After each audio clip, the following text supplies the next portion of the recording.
Alarms are flashing red in China as new manufacturing figures show persistent pessimism in the sector, while services continue to disappoint. Hopes for a swift rebound after the end of COVID-19 restrictions last year have dimmed as factory activity contracted for a fourth straight month in July, and investors are now watching Beijing's next moves closely.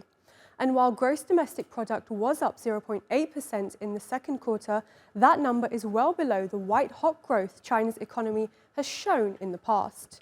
Youth unemployment is also at a record 21.3%, dragged down by a flagging services activity. For more on this now, let's go to Kim Bing in Kuala Lumpur. He's the founder and CEO of Strategic Pan-Indo-Pacific Arena.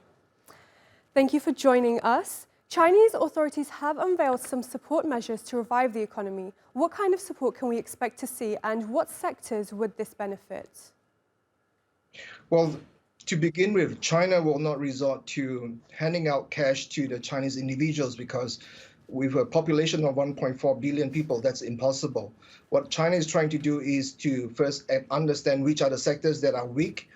They have now identified restaurants and also tourism as two of the sectors that are still growing. To the degree that they can keep identifying those sectors that may be suffering from lackluster economic performance, those are the ones that the Chinese state will try to pump up. That having been said, the slowdown of the Chinese economy to a large extent is also because China needs to make that transition from a carbonized economy to one that is more focused on renewable and green energy. That's not easy at all for a country that has continued to use 70% of their energy based on coal. Right. We've also seen foreign direct investment falter in China in recent years. How much of this is China's lackluster recovery due to trade restrictions put in place by the US? And how much is it due to policy changes that Beijing has put in place, like during the pandemic on the tech sector? Coming back to the issue of restriction, it's not just restrictions coming from the United States alone. To a large extent, it's the G7 and all those countries that are aligned with G7, with the G7's own concept of what is deemed as global south, trying to impose all kinds of restrictions on China. Those measures definitely have impact on sectors that are high-tech in quantity and also in quality, such as semiconductor. But in other respects and other areas, I think China is capable of making a comeback based on how the state will address the issues according to the sectors, which they're very good at. Right, Kim Bing there in Kuala Lumpur, thank you for your time.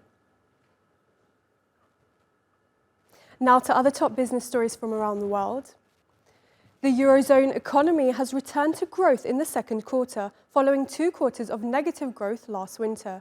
GDP grew 0.3% from March to June, raising hopes the single currency bloc can avoid a year-long recession.